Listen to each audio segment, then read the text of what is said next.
Assalamualaikum warahmatullahi wabarakatuh. Kami dari kelompok 5 akan mempresentasikan tugas studi kasus bisnis intelligence berjudul Analisis Retensi Pelanggan pada berbagai penyedia layanan internet. Anggota kelompok terdiri dari Aulia Mahardiani Warsitoardi, Nurul Iza Syafitri, dan Septian Kurnia Putra. Introduction. Perkembangan teknologi digital dan meningkatnya kebutuhan internet menyebabkan persaingan antar penyedia layanan internet semakin ketat.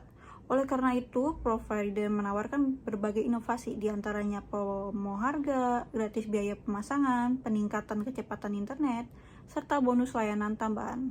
Oleh karena itu, retensi pelanggan menjadi faktor penting dalam strategi bisnis perusahaan. Penelitian ini bertujuan untuk menganalisis faktor-faktor yang mempengaruhi retensi pelanggan serta mengidentifikasi inovasi layanan yang paling efektif dalam meningkatkan jumlah pelanggan dan menjaga loyalitas mereka. Faktor utama yang mempengaruhi retensi pelanggan diantaranya kualitas layanan, pengalaman baik pelanggan, harga kompetitif, serta strategi promosi. Kemudian, faktor yang membuat pelanggan banyak bertahan adalah internet stabil, manfaat tambahan, serta pelayanan responsif. Penelitian ini bertujuan untuk menganalisis strategi retensi pelanggan yang diterapkan oleh berbagai penyedia layanan internet dalam menghadapi persaingan industri digital yang semakin kompetitif. Rumusan masalah pada studi kasus ini di bidang taktis, yaitu faktor apa saja yang paling dominan dalam memicu niat pelanggan untuk berhenti berlangganan. Dalam bidang strategis, bagaimana meningkatkan customer recommendation score pelanggan agar menjadi instrumen pemasaran organik. Untuk bidang operasional, bagaimana pengaruh layanan, penanganan keluhan pelanggan provider jika ada keluhan ataupun gangguan. Kami mengambil sampel menggunakan kuesioner elektronik berupa Google Form dengan jumlah sampel 105 responden dan domisili mayoritas responden di wilayah Mataram.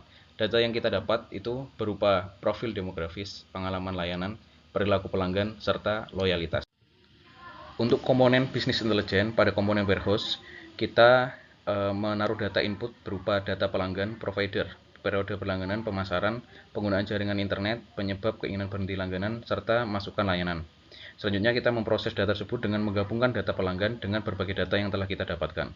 Output yang kita dapatkan dari proses yang telah kita lakukan yaitu tren berhenti berlangganan, laporan keberhasilan pemasaran, serta tren penggunaan internet, laporan perbaikan layanan.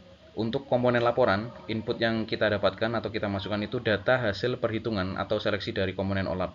Selanjutnya kita memproses dengan menyusun informasi menjadi daftar atau narasi sistematis. Output yang kita dapatkan dari proses yang telah dilakukan yaitu laporan tingkat keinginan berhenti berlangganan, laporan tingkat keberhasilan promo gratis pemasangan, serta laporan keluhan pelanggan yang perlu ditingkatkan.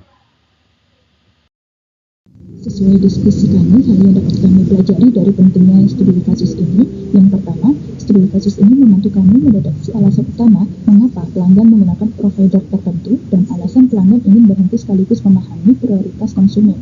Yang kedua, mengelola ekspektasi versus realita layanan yang diterima pelanggan setiap harinya. Ketiga, tanpa studi kasus, perusahaan mungkin salah mengambil keputusan yang kurang relevan. Keempat, dengan pendekatan bisnis intelligence, membantu membuat keputusan yang diambil tidak lagi berdasarkan asumsi, tetapi berdasarkan fakta dan pola yang ditemukan dari data. Terakhir, studi kasus ini juga menunjukkan bahwa kebutuhan informasi akan berbeda pada setiap tingkatan manajemen. Selanjutnya, yaitu tantangan pada kelompok kami. Tingkat pemahaman mengenai pengolahan data, di mana kami masih meraba-raba terkait pengelolaan data tersebut dan belum sepenuhnya memahami terkait OLAP. Selain itu, ketersediaan dataset mengenai studi kasus ini, dataset kelompok kami masih belum kompleks, kami hanya menggunakan satu dataset saja, sehingga penjelasan dan data yang digunakan untuk dashboard juga terbatas.